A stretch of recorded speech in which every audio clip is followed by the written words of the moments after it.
So this is proposal number one, is that this 97,000 crore gets borrowed from some sort of special window from the RBI, which we don't have details of yet, sir, but presumably again, I'd be happy to clarify that too. The special window does not imply, because there was some confusion on this. We are not necessarily indicating that the RBI would directly buy these securities of the states. That's not the implication. The window is, and we've said it in the written proposal that we circulated, we would coordinate this operation to get as attractive rates as possible for the states on this 97,000, rather than leave the states to form their own borrowing calendars and go to the RBI as they normally do with their market borrowing. And our aim would be to get as good a price on this borrowing as we can manage. We'll coordinate, we will assist, we may even group it, and we make sure that they get as low a cost as possible. And if necessary, we were willing to subsidize it too, to make it equal to the GSEC rate. How would that happen, sir? There is only two possible facilities. There's WMA, which exists right now, which is short term, which perhaps can be extended, or there is the RBI, perhaps directly buying. If not, then does the center backstop these bonds? Do they have a sovereign guarantee? No. I don't understand what coordinated would mean and how the rate should be managed, sir. It's an administrative coordination. So you could make a special issue of state bonds where we undertake and give a letter of comfort that the interest and principal will be serviced from the compensation cess account held by the government of India, and the receipts on that cess account are more than adequate to service 97,000, because the annual receipts in that cess in a normal year are in excess of 95,000. So the servicing cost per annum would be somewhere in the range of 6,000 crores per annum. And if it's agreed that the cess would be extended beyond year 6, there are adequate revenues. There's a very specific revenue stream that would be earmarked for the repayment of this debt. And that would be underwritten by the central government, because the money is actually credited into the GST compensation fund, which is controlled by the central government. So the central government will underwrite that these monies would be a charge on the GST compensation fund.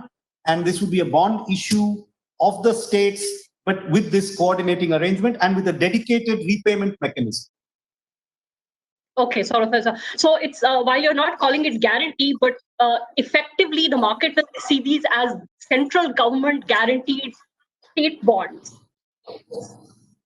It would be state bonds, if you like, and I'm using this, I'm not using this in a formal sense, and you shouldn't say that I said that this is what we would do, but I'm giving an analogy. It is as securitized against future cess receipts.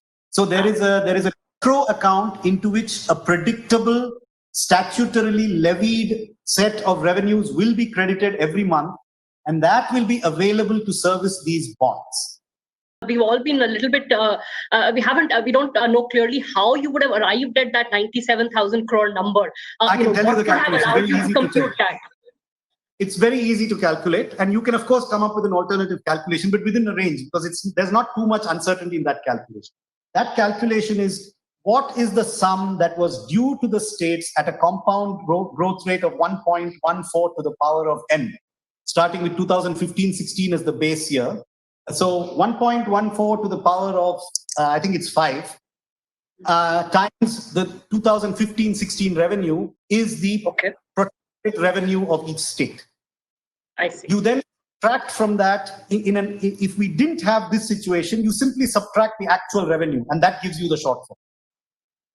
This year, what we're trying to estimate is what would the actual revenue this year in GST have been if this was not a post-COVID situation. So how have we estimated it in our estimate of 97,000? We took the actual collections in 2019-20, which is available because that's a known figure, and we inflated it by 10%. Now, why 10%? Nominal growth. Because the budgeted nominal growth was 10%. So even if you take 5% real and 5% inflation, that would have given you 10%. So we said, let's take last year's actual GST collection. You collected it, so that was possible in the GST system. So to that extent, it is a feasible GST revenue. We're not imagining that figure. Inflate that by 10%, subtract the 1.14 to the power of n, and then you get this shortfall. That figures 97,000.